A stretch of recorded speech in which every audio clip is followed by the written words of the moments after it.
पहला फेज जो उनका था वो नेशनलिस्ट फेज था। उन्होंने जो है जमकर जो राष्ट्रवादी सारे जहां से अच्छा हिंदुस्तान हमारा ये नज़म है उन्होंने जो लिखा था। उसके बाद दूसरा फेज, तो इसके बाद पहला फेज उनका राष्ट्रवादी फेज था और दूसरा फेज उनका था इस्लामिस्ट फेज। उन्होंने जो है सेकंड फेज में जितनी भी शेर व शायरी करी वो इस्लाम के मैसेज को आगे बढ़ाया। और ये कहा जाता है कि उनके शेर व शायरी में हदीस यानी कुरान का मतलब झलकता है।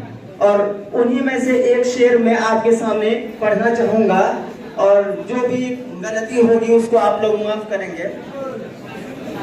चीनो अरब हमारा, हिंदुस्तान हमारा, ये जो सेकंड फेज है जिसको इस्लामिस्ट फेज बोलते हैं, उसी फेज में लिखा हुआ ये नज़म है उनका, वही मैं नज़म आपके सामने पेश कर रहा हूँ। चीनो अरब हमारा, हिंदुस्तान हमारा, तौहीद की अमानत सीनों में है हमारे, आसान नहीं मिटाना नामो निशान हमारा। बहुत खूब, एक बार जोरदार ताली सर के लिए। बहुत अच्छा शेर, अल्लामा इकबाल का ये शेर। दुनिया के बुत कदम में वो पहला घर खुदा का, दुनिया के बुत कदम में वो पहला घर खुदा का, हम उसके पासबां हैं वो पासबां हमारा। बातिल से तपने वाले ए आसमान नहीं हम, बातिल से तपने वाले ए आसमान नहीं हम, 100 बार कर चुका है तू इम्तिहान हमारा।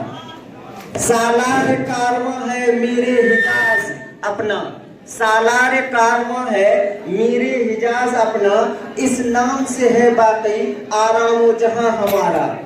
इकबाल का तराना बांगे, इकबाल का तंगे दरा है गोया, ना पैमा फिर कारवां हमारा। ये जो इकबाल है ये शेर व शायरी सेकंड फेज का है। उन्होंने अपने शेर व शायरी में ज्यादातर जो इस्लामिक जो सोच है और जो हमारा कुरान क्या मैसेज देता है उसी मैसेज को उसने जाहिर किया है।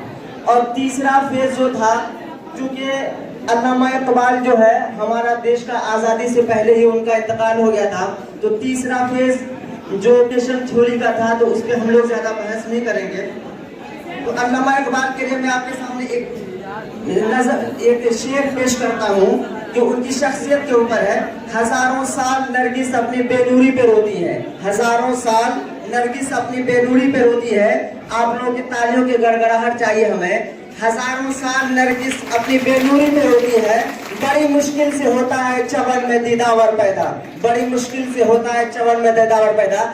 ऐसी शख्सियत बड़ी मुश्किल से इस दुनिया में आती है जिसका कारनामा और जिसकी शख्सियत पूरी जहान और पूरा आलम जो है याद करता है।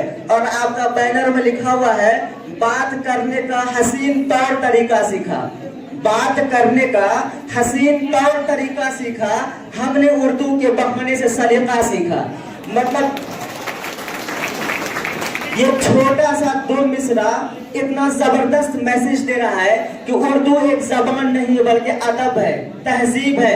उर्दू से हम डिसिप्लिन और अदब सीखते हैं। उर्दू ऐसी जबान है, अगर जो भी उर्दू का मुताला बढ़िया से करेगा तो उसके अंदर एक अलग ही कशिश पैदा होती है।